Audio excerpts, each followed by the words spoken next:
إن الصين احتلت تركستان الشرقية، دمرت الدولة الإسلامية ودمرت المساجد وقتلت العلماء وصلبت المشايخ وحرقت القرآن الكريم.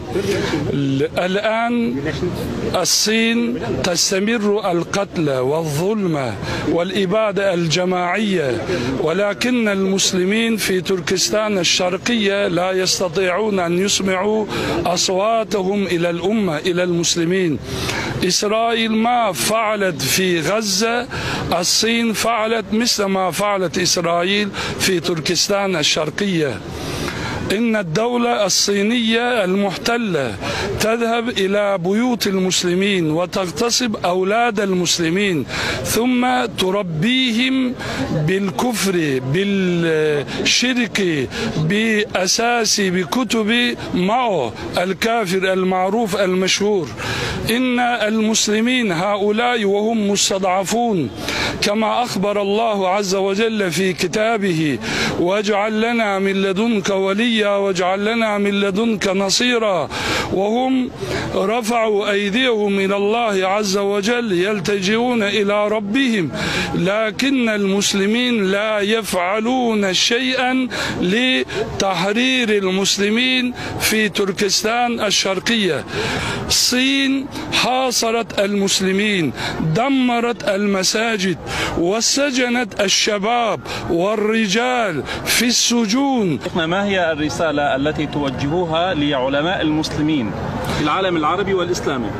إن العلماء في العالم العربي والإسلامي لا يعرفون ماذا يجري في تركستان الشرقية.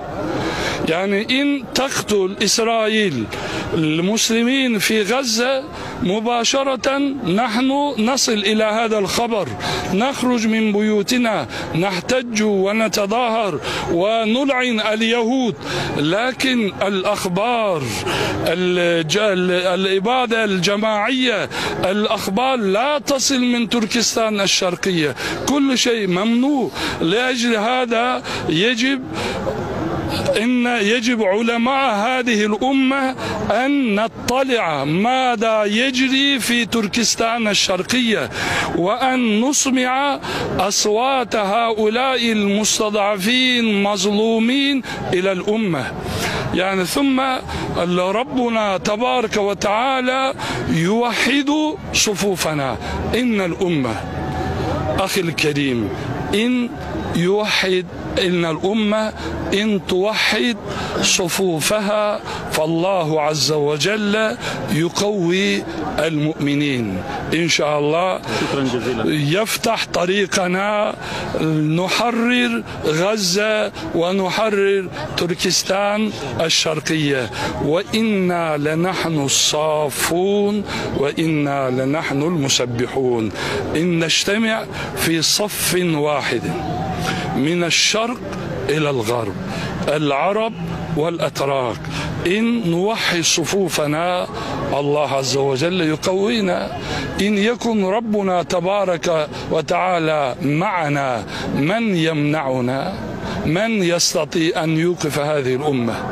ربنا تبارك وتعالى يشير طريق العزة وطريق الفتح. إن نقتدي بأمر ربنا تبارك وتعالى إن شاء الله ندخل بالعزة الغزة وتركستان الشرقية إن شاء الله. السلام عليكم ورحمة الله وبركاته.